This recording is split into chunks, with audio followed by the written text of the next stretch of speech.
Hi. So I spoke to Ishika. So she said the format will be you might be asking some questions to me, or how do we go about it? Yes, ma'am, the questions are ahead. First of all, we want you to speak to our audience. All right. So let's do something. Let's make it more interactive. All right.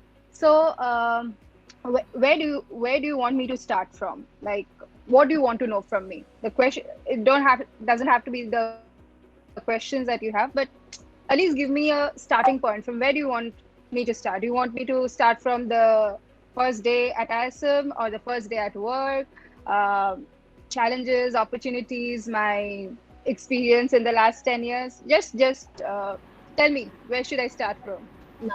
Yes, ma'am, we would surely like to know how was your first day at ISM and how your petroleum journey started Okay, and how it has been so far. great, great. I hope I'm audible to everyone. Yes, ma'am. Yeah, great, Yes, ma'am. great, great. Well, my petroleum journey started way back in ISM, back in 2007, um, when I joined as an undergraduate student.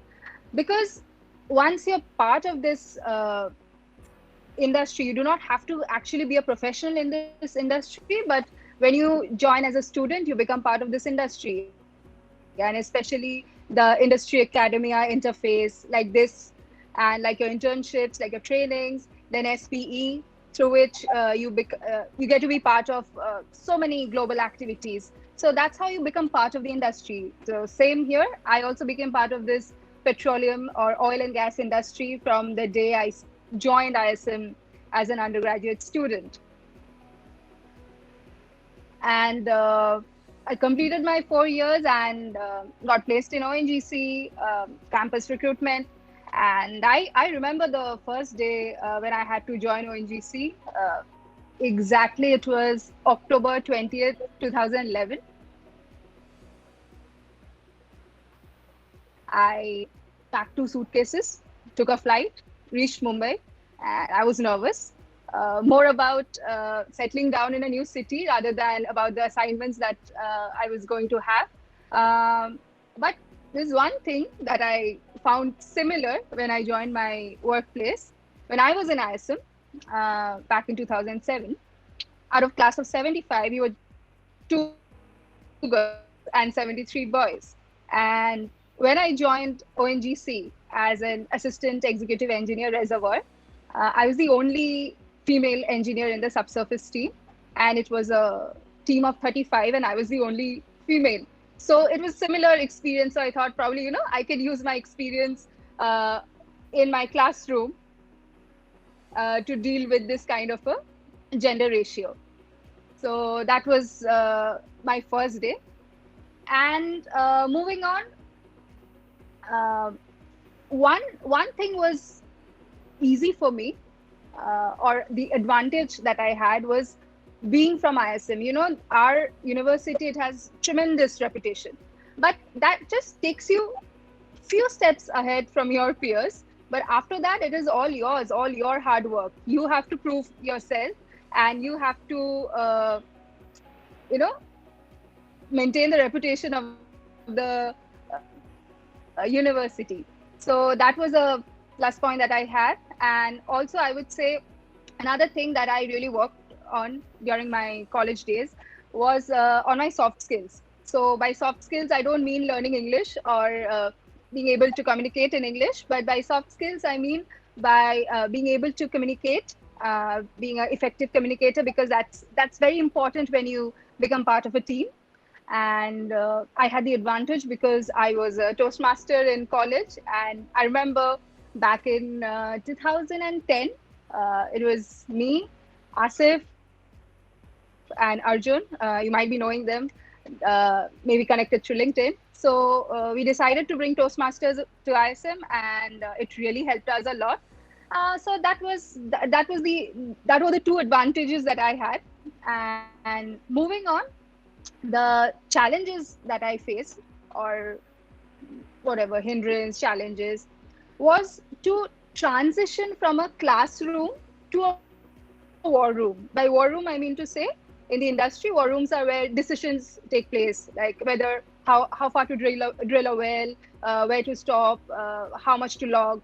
So the transition was a little difficult for me because what you're learning in your classrooms, they are very ideal. So when you actually work with the data, they might not be as ideal. So that transition was a little difficult for me, but then you learn on the job. Uh, moving ahead, another another challenge, I would say, as I already mentioned, the dismal gender ratio, was to be heard in the team or to become an uh, indispensable or integral part of the team. So I used to work hard and made sure that my voice get heard. And I always followed Shirley Chisholm's quote that if you do not have a seat at the table, do bring a folding chair. So that's what I used to do. I used to fight my way through decision-making meetings and all, and let my opinion and voice heard. So that was about my initial days in ONGC. Moving on, I feel that being a woman in this industry, there are some challenges. Some things, it's not a level playing field, and I want to mention some of the challenges that I faced was to have a relatable role model. Now, why do I say a relatable role model? You know, we know that the industry is not very equal. There are not equal number of female engineers or female uh, workforce. The female workforce is not equal compared to the male workforce. So what happens is, you know, you need role models, and if you do not see someone what you want to become, then it is very difficult to be that way. So that is a challenge that female engineers or I felt in the industry. But then I'll give you an example. So recently I attended a seminar where we were talking about role models and how do they inspire us to become leaders. So the moderator, he narrated a story, or experience. He said that once I quoted someone, or once I was talking to someone and I mentioned Indira Nooyi as a leader, and she said, "Oh my God, please don't mention Indira Nooyi again, because Indira Nooyi doesn't have to travel from Dombivli to South Bombay every day." So the distance between Dombivli and South Bombay is around 60 kilometers. So why I say this is because you need to see people who are from the similar background, and you'll see and get inspired, and you'll feel like, okay, I can be there. For example, the current CMD of ONGC, Dr. Mittal. So I remember one interaction with her, and she mentioned that when she was working, she got her MBA while working, and she used to study, read the course material while going to work and coming back from work in those office buses. And in fact, I too did it that way. In 2015, I did my MBA in oil and gas management, and I exactly used to do the same thing. Read my books, carry my books in the office bus, read it while going to work, and read while coming back. So when I saw that, or when I heard her say that, I felt, wow, like if she did it this way and she reached there, that means I too can do it. So that is what is very important for women in the industry. And another very important thing is networking. Networking is very integral if you want to grow in your career. By why it is important, I'll narrate another experience of mine. We did an event from SPE Mumbai section, and the event was how to make the oil and gas company boards more inclusive for women. And we ran a survey before the actual event. And one of the question was, why do women find it difficult to network? And out of the respondents, 60% were men and 40% were women. So the answer that got voted the most was because women find it very difficult to network in stereotypical male activities like drinks after work or over a match of game of cricket or golf. So so the networking that happens mostly in industry is mostly in these male activities where men prefer to gather. So that's why it becomes a little difficult for women to network, but that's not the only hindrance. Because I remember back in ISM, the concept of networking was very different. So what students used to do is whenever some industry expert, someone was coming to Dhanbad, they would rush to go to the train station to receive that person, so that during that ride, 20 minutes ride from the station to the campus, they would try to network. So that was networking back then, 10, 11 years, even more, 15 years back. And now networking is much, much simpler. Now we have LinkedIn, the savior. So, you know, you really don't have to go out and network. You can network through LinkedIn. But somewhere, women, I feel, are lagging little behind in networking, and which can be instilled again with good mentoring. Okay, and if you're getting bored, please stop me and you can ask me question. Don't have to save your question till the end. No, ma'am, we're not getting bored. Your journey is really interesting. You are really dedicated to your work, and we are also working on the same. Surely we are not the Toastmasters, but we are also working on our soft skills. Great. So I would like to share or like to discuss about opportunities that are there for women in this industry, because I'm sure most of you like Shiksha. Sakshi, are you also in first year? Yes, ma'am. Great. So like Sakshi and Shiksha, very similar names, tongue twisters for me. So you all might be thinking, are there enough opportunities for women? Because I'm sure taking a petroleum engineering is not what should I say? It is not still very common amongst women. So I'm sure you also had to you face difficulties in choosing this stream. So I would like to discuss about the opportunities that are there for women.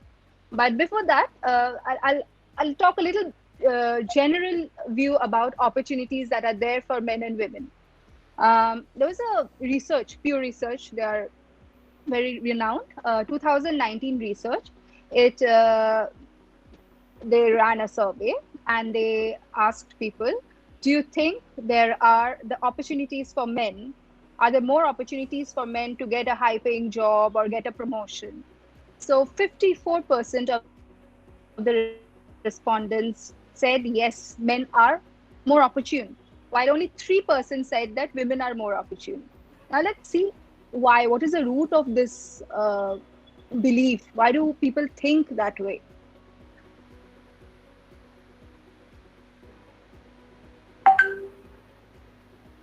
I did share some of it. So researchers in Harvard say that often displays of confidence is misinterpreted as signs of competence. So what happens is, women, suppose there's a man and a woman. Woman is 90% confident that yes, she can do the job, while the man is around 65% confident. It's seen that the man would volunteer to take up the job when compared to the lady. Why so? Because women think that it is, and when I say think, these are outcomes of research. Okay, so women think that like they cannot be as good as men in fields which are believed to be stereotypically for men. For example, STEM. And maybe recently you might have heard this news where this lady, Catherine Birbal Singh, she's the UK government's social mobility commissioner. She commented that women don't, or girls don't take or don't like to take up physics in their plus 2s, 11, 12, that's A levels for them, because it's difficult for them to process. So, comments like this further shatter the self-confidence for women. So what should we do, or what we can do is whenever we get an opportunity, we should raise our hand and volunteer. Not be apprehensive, not be scared, because when you volunteer or when you take the opportunity, you do not have to do it all by yourself. There's always a team to help you, and you can always ask for help. And one piece of advice, if you ask for help to people, they're usually very flattered. Okay, they'll be very happy to come and help you. So please do not shy away and volunteer. So by this, I mean to say that there are opportunities, but I think women should get up and grab those opportunities more compared to men. So that was about opportunities. And Ishika did ask me a few questions, so I have yes, ma'am. So like the answer that you gave, so, that is like, I can like really feel the aura around you. So that is really inspiring about the things that you said, and about the confidence building part, like owning up to certain opportunities that we get, like not letting go of them just because we are underconfident and stuff. So that was like one of the most nice things to hear, the things that we should be doing as women. So I'll allow, thank you. Yes, ma'am. I'll allow Siksha to continue. Yes, ma'am. We will move to the second question. Ma'am, as a first year student, many of us are still exploring various career paths. The merit and demerit of both non-core and core industry, we are trying to comprehend. So, ma'am, can you tell us few things about how the IT sector are different from core industrial jobs? Okay. To be very clear, see, I have worked in oil and gas since I graduated. So from 2011 till now, I'm in oil and gas. What I can say is about the type of jobs in oil and gas. Okay, so I'm just changing your question a little bit to suit my answer, because I'll be more comfortable answering this. So in oil and gas, since you are petroleum engineering students, in oil and gas, there are different jobs. Like there is operational job, there is analysis, there is interpretation. So I am a reservoir engineer, and my role, my assignments do not require me to go to the field that often. So I have more of a desk job. And whereas there are my colleagues, my peers, brilliant women engineers who have joined with me or after me, maybe a few years after me, they do have to go to the field to work, because you know why? Their job requires a minimum few years of field work, and if they do not do it, they don't get they are not eligible for future promotions. So when I talk to them, then I ask them, do you find it difficult to work there?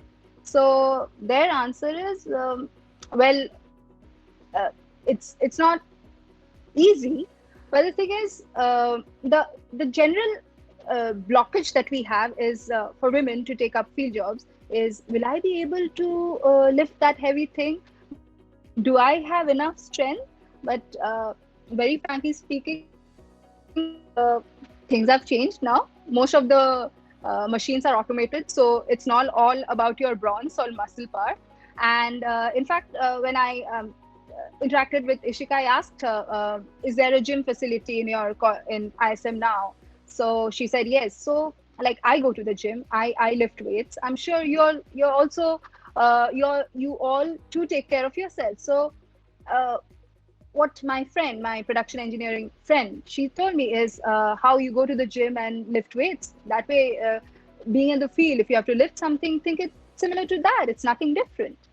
But another thing the issue that is there with female employees is even if you're in the field, it's a general tendency for the senior management to put you behind on a desk and give you a desk job, because even in the field you have control rooms where you don't actually have to go and do the physical work, and you can sit at a control room. So women are preferred for that, but these colleagues of mine, they said that no, we want to go out, we want to do those jobs that requires physical prowess, and we want to do night shift. So they volunteered for it. So it totally depends on you, what kind of job that you want to do, what kind of job that you're comfortable with, and you get to pick and choose. And in line with this, I have an advice or a suggestion for first year and second year students is, see, you get the first 2 years till you actually go out and do a training or do an internship. Because I remember the first training that I did was at the end of the second year.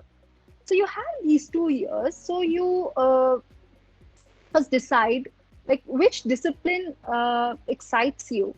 Okay, suppose you say drilling excites me. It might be. And then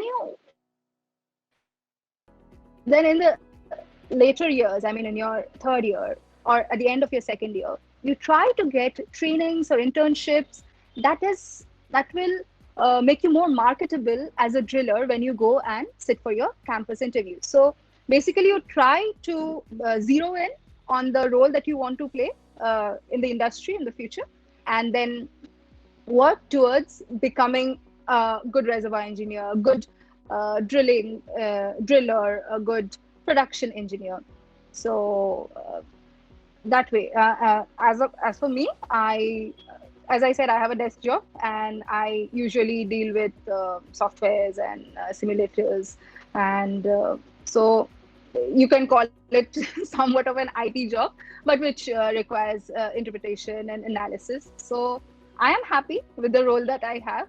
So, but yes, general tendency of the industry is to place women on their desk. But if you want to go out in the field, the field is all yours. Ma'am, like I had a thing to say. So we are doing our offline training right now. So the first day that we were visiting the rig, so the person in charge of us was very like, that was a very surprised reaction to seeing me going for that thing. So that was when I realized that we can talk about women equality on paper and on sessions, like, but there's a difference in reality. And there's also this difference that women also want desk jobs. So because when we talked to people on the rig, we got to know that people themselves got their job profiles changed from like on-site jobs to desk jobs. So I realized that it was like a thing that was mutual. Like if somebody wanted to do a job on the rig, so they can do it, but then it's a mentality, or like you might say a tendency to move towards the easier thing, that's the desk job, I feel. Well, Ishika, I would say this comes from some societal expectation, I feel. And again, your industry is part of the society. So first, we should ask, or you should, tomorrow you should go and ask, why do you think so? Why? Is it because women, the facilities at the site are not very women friendly? If so, then what are they doing to make the facilities women friendly? Are they going up to the management and asking for a change in facility or improvement of facilities? So I'll give you an example. My colleagues, okay, first I'll talk about ONGC and then about some of the peers, friends that I have in private companies. As for ONGC, I work, so my field, in the field that I work in, it is situated in the Western Offshore. It's off around 70 kilometers off the Mumbai coast. So my colleagues or peers, they have to go to the field. So they have to stay there for 14 days, finish their job, and come back home after 14 days. So when we joined, there weren't women doing regular shifts. That means 14 days on the job and 14 days off. But I think it is around 2013 or 14 when the females, they volunteered that yes, we want to go there. And at that time the facilities were not that good, but the management, when they volunteered and when they fought for it, the management realized that yes, they are interested and they want to go, and they went. There were some improvements in facilities, and now ONGC is planning to have a full platform or a full installation run only by women. Okay, so what I want to say here is people or women have worked really hard to create a path that is easier for you all to walk on.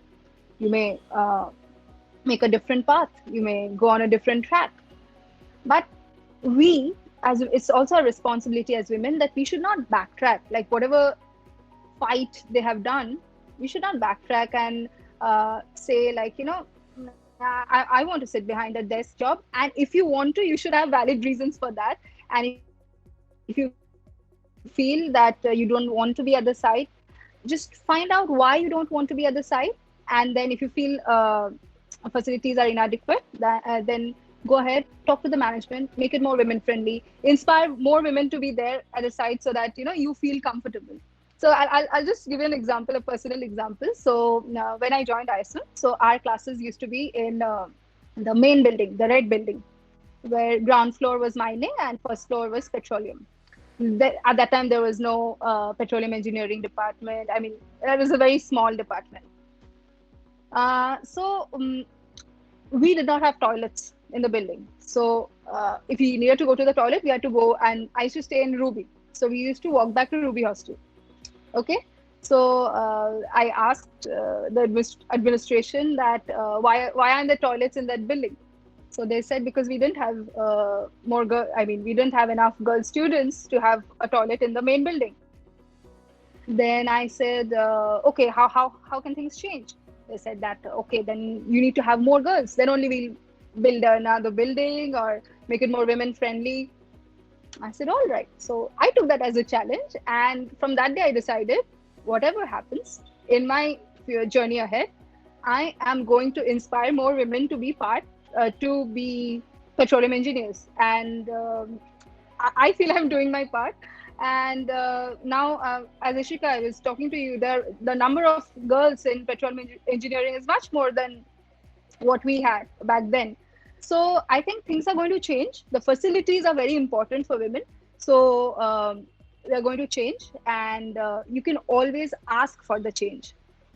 So ma'am, I hope I answered your question. Yes, ma'am. I can see the change in you and also the positive outlook. So that is what matters, I guess. And also there were people that like appreciated us, like on a whole scale, not on the basis of gender when we went for training. So that was very welcoming at some point. So, and also I was like, what I talked about, like people moving on from the rig sites to the desktops, I saw it on a general basis. Like even the men that were working over there, they wanted a desk job.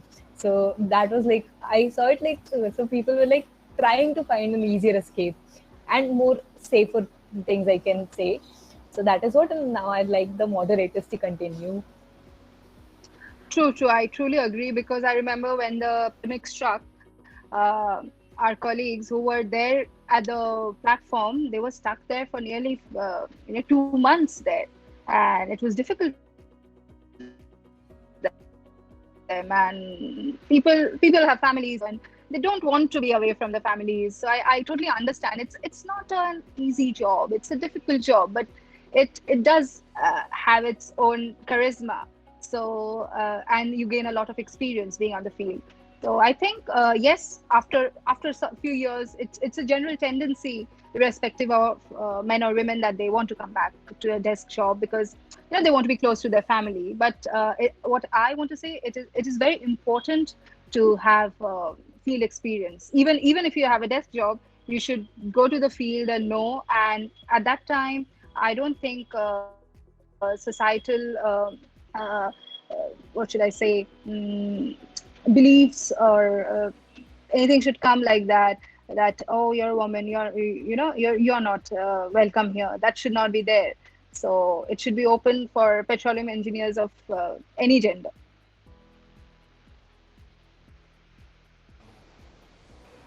And that was a very apt answer to my question. And now we'll move ahead. Ma'am, you talked about opportunities. So the core industry is also ever changing. So ma'am, what are the opportunities for women in this field right now? And have there been any upgrades or downgrades in the amount of opportunities back then when you joined? Well, you asked a very important question, Shiksha. Industry, it's changing. We all are apprehensive of what is going to happen in the future. Opportunities, if you ask me about opportunities in India, opportunities are still there, because if you're following the news, Minister of Petroleum and Natural Gas has said or commented that the exploration activities needs to increase in our country. So definitely opportunities are there. And if you are talking about opportunities abroad, then yes, the news that we get to read or see, it might be a little scary that probably, petroleum engineering, it doesn't have a future. But if you actually interact with people and join some seminars where they talk about the future of petroleum engineering, even in the transition, you need people to manage these assets. Even if there are no new work worldwide, I mean, if there are restriction on new exploration, but there'll be requirement for people in managing the existing assets. So I think opportunities are there, but what I feel we can do is upskill ourselves. So when I say it, I'm not just saying it for the sake of saying, because I'm also upskilling myself. I'm a person who used to really be very scared about programming, and I think last year I volunteered to learn Python, and I've been learning it. And there's no harm in upskilling yourself, because in this learning process, you might succeed or you might fail, but you'll gain experience. So in continuation to your question, I would say that apart from the course that is being taught, find out what the industry needs. Talk to people, network with people. If you find an opportunity, SPE gives a lot of opportunities. Attend these seminars, webinars, where they really talk about what is going to happen to this industry. And once you attend them, you'll get to know what skills you need to have. And then you have a lot of time. You're in first year or second year now. You can gain those skills and make yourself suitable for the industry when you are about to join the industry. So don't be scared, but yes, be prepared for a transition and prepare yourself for that.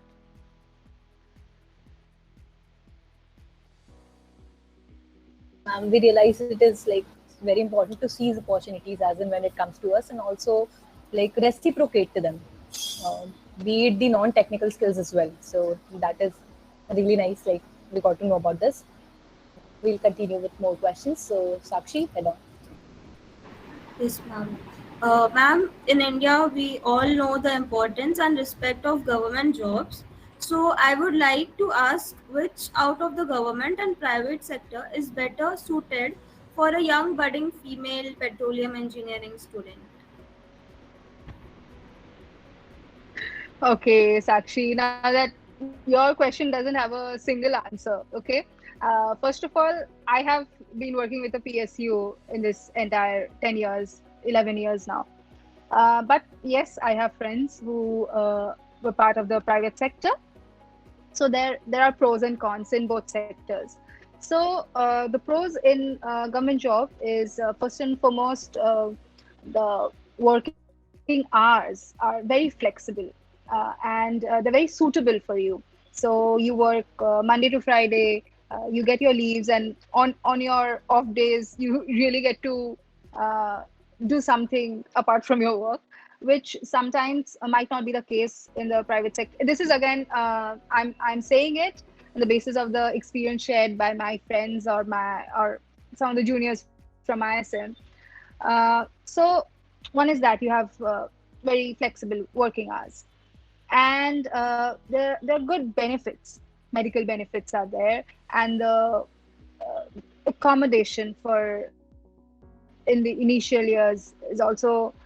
I mean, in PSU jobs, you do get good accommodation, and the leaves are also good. But let's look at the cons too. The pay in the initial years, the government and the private is more or less the same. But then after a few years, the gap is way more. And one thing that in government, one of the biggest cons is the wait time for a promotion. So you have to be in line even for 20 years to be a team lead, whereas in private jobs you get it probably within 5 years. So that these are the pros and cons. But if you ask me, I think for freshers, starting anywhere is good, because look at this opportunity to gain experience. Whether you get a government job, whether you get a private job, start away. Don't think that, oh, I should have got a PSC job. It's more secure. Think about your current, the present. Future, yes. But to think that, okay, I'll have 30 years of job. We don't know what's going to happen in the future. So work towards a better future for yourself. And if you feel that this particular job or this role is not fulfilling your aspirations, be prepared to switch. So, ma'am, so I had a question in my mind. So when we talk about promotions and like rewardings on the basis of the work that you do, so is there some other criteria other than merit when it comes to like gender, stuff like that? Is there any discrimination on the basis of gender? You mean to say discrimination on the basis of gender? Yes, ma'am. Like there might be an upper hand to male or stuff like that, or is it totally entirely based on your merit, like the work that you do? If you ask about promotions in my company, for the first 20 years, it's time-bound promotions. So yes, obviously you have to reach a certain level of merit. In your appraisals, you have to secure a certain percentage out of 100, and then you qualify for your time-bound promotion, which is once in 4 and 5 years. Again, I'm talking with respect to my company. And moving ahead, it is on the basis of merit, but we know the reality that networking is very important. So when I say networking, it does not mean just if you're friendly with your boss, then yes, you will go ahead. But people need to know your presence. So even if you are doing very well and you do not project yourself, you do not tell people, I am good, I have done this. I mean, you have to actually do it to go and say, you can just not do it and go and say, okay, I can do this. No. So with merit, you need to be able to,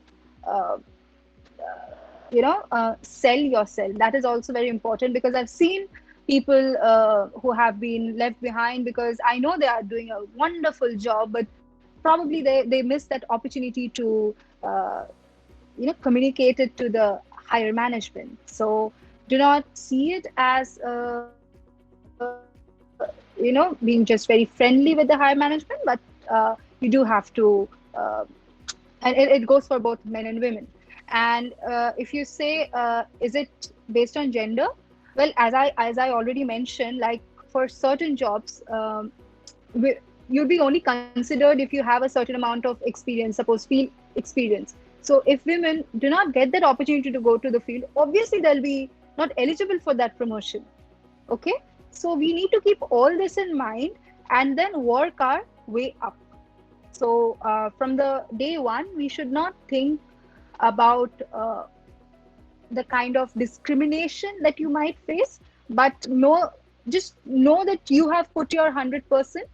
Then whatever happens at the end of the day, sometimes we do not have any control of the future. So suppose, like, you're all ready for a dinner to go with your partner, you're all well dressed and all, you're on time, you reach the restaurant, the ambience is lovely, you've already decided what you want to order and all, and then you reach there and you want to place your order, and the waiter says that you know what, that's not on our list today, we won't be making that. So at least you'll know that you've tried, and then you settle for the second best thing on the menu. So that's what, be prepared for it. And if discrimination comes, do speak out and work hard. That's it. Ma'am, that situation that you gave right now about the restaurant, so that was like really, what do you say, like very spontaneous, and like it was a good thing to understand. Like most of the people would have got it right now. So we'll move on with the next question. Yes, so ma'am, can you tell us about what improvements that can be further made in the industry to make it more inclusive for women or to make it more women friendly?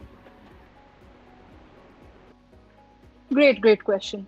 Actually, as I was answering Ishika's question a couple of questions back, I said industry is also part of the society, and there are some societal expectations from women.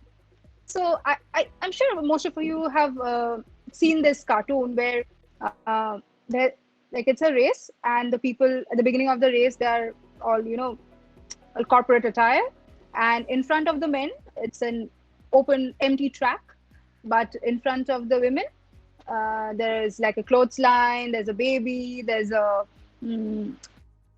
something to cook, like a kitchen or something like that.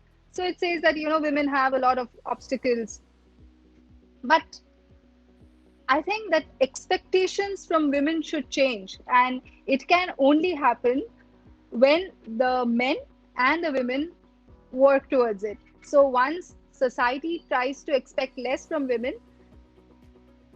that changes will also come in the industry.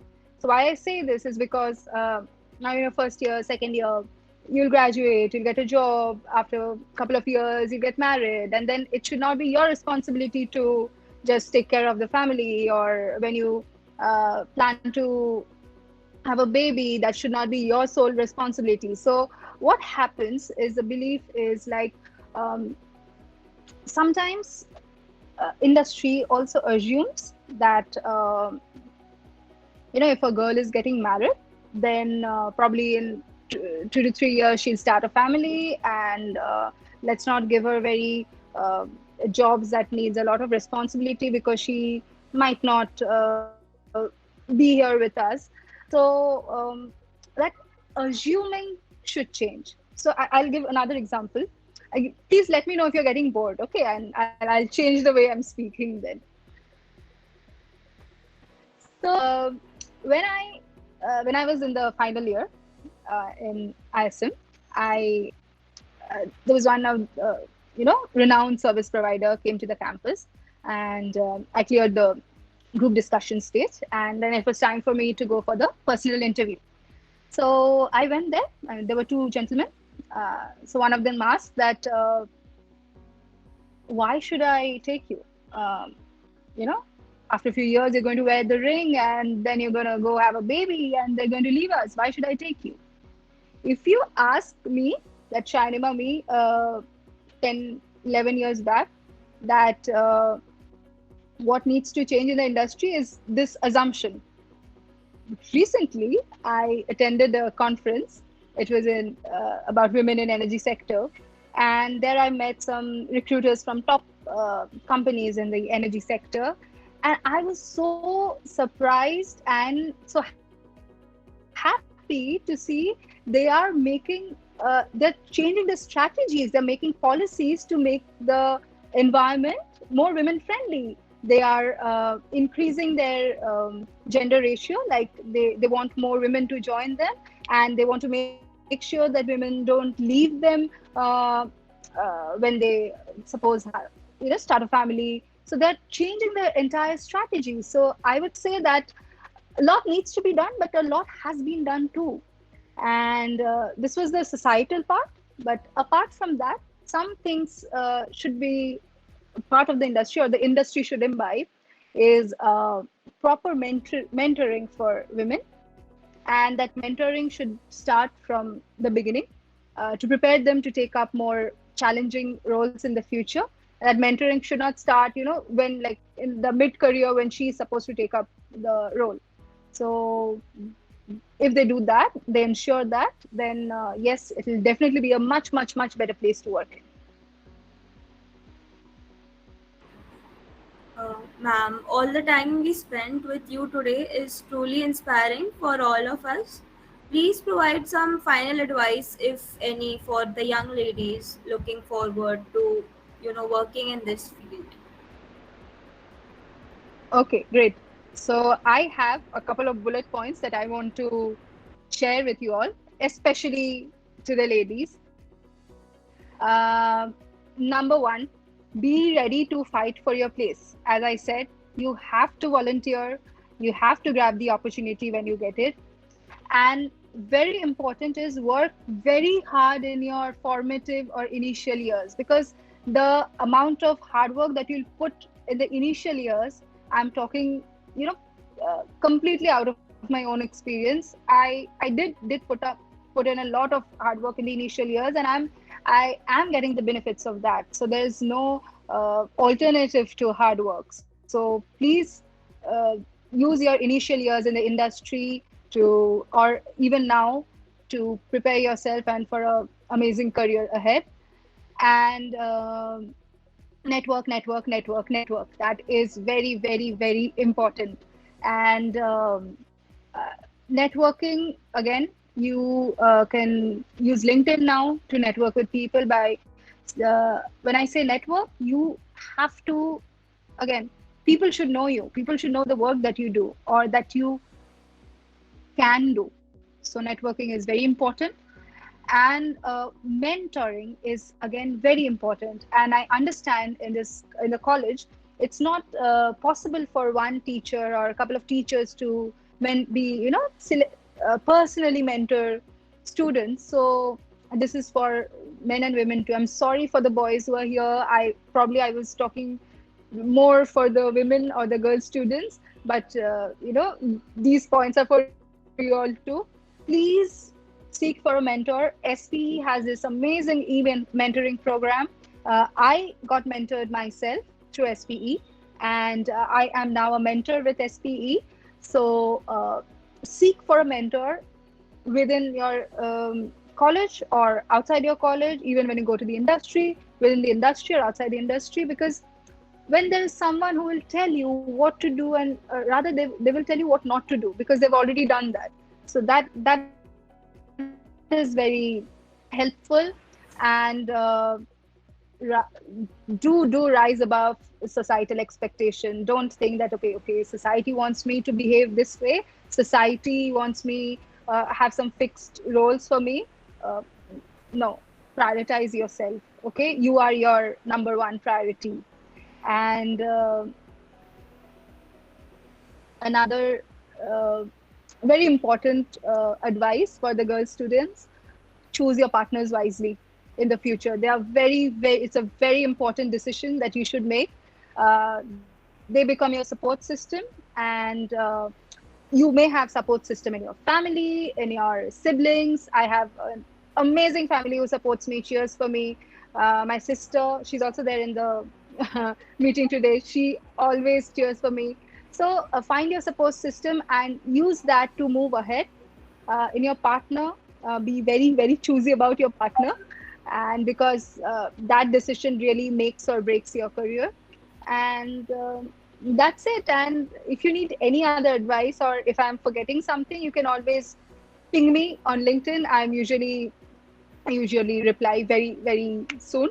So do that. And not only me, there's so many amazing women in this industry who are there to help you all out. Please feel free to interact and network and make the best of your years in the college.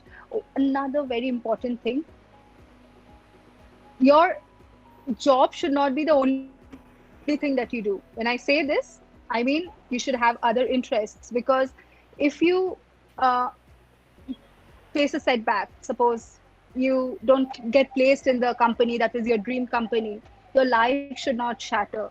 Always have a plan B, okay? Always have something to fall back to. So that is very important. And enjoy your life and have a brilliant and amazing career ahead. Ma'am, we consider ourselves immensely lucky today that we got to interact with you. The insight you provide with us about the industry in such an early stage of engineering. Actually, I think I answered your question. Ma'am, we all thank you for your Go guidance, ahead. ma'am. We will work ahead with diligence and stick to the principles and advices you have provided us. Yeah, here we come to the end of today's meet, ma'am. Hope every student has enjoyed this meet and learned something new today. Thank you for joining today's meet, ma'am. Surely we will follow the things you have said. Ma'am, we are really thankful that you joined today. Thank you for having me. And you talked about the role model thing. So I feel a lot of women that are present here in this meeting today might consider you as a role model. So we are really, really inspired to have you here. So it was a really nice session to be here. And you always talked about like, people being bored. We were never really bored because like it was such an interactive session. You know, that comment really made my day. Thank you so much. And I was so happy to, I was looking forward to the session because I really like interacting with young girls who are about to join the industry, because it's very, very, very important to be motivated. And, I am glad that I could spend this 1 hour with you all. And I am ready to take some more questions for the boys too, if anyone has any question. I mean, I'll not be partial. Anybody who has any questions can put up their questions in the chat box and the moderators will ask that to you.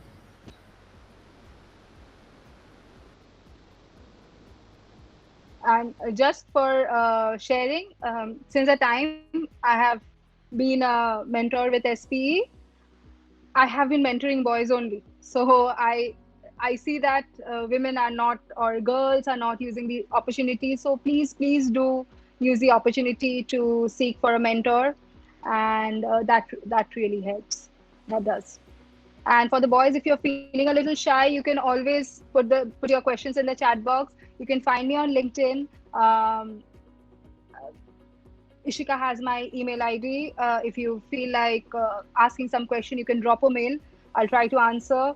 And apart from these career advice, if you have any queries regarding any technical queries, also if you have that question, you can ping me, you can message me, mail me. If I know the answer, I'll reply. If I don't, I'll get an answer for you. And I just want to say that you can approach me for anything. So I'll be really happy to help. Okay, so I guess people have like known where to. Ma'am, there is a question. I'll take that for you. So, as on what you said about connecting with industry people and getting to know more of the current stature of the industry, what general changes or advances in the technology have you seen that we could learn in advance in order to be ahead in our career?